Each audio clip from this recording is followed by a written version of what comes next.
We begin with election coverage. The eyes of the nation are on Georgia tonight with a Senate race that could decide the balance of power. After a record-breaking early voting turnout, Georgia voters continue to head to the polls tonight to make their voices heard. WSAV's Brian Ray is live at the Chatham County Board of Elections for us. He has a closer look at voter turnout in our area as we inch closer to results.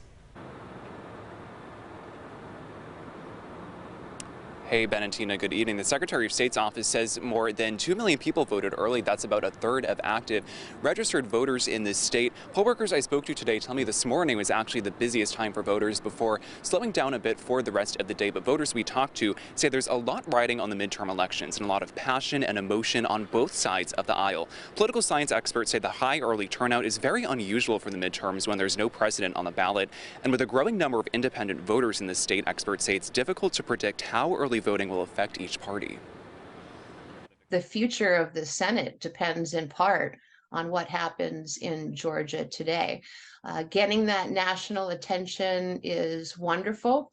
At the same time, that takes the state of Georgia and puts it right in the middle of that hyper-partisanship, and that can make things difficult.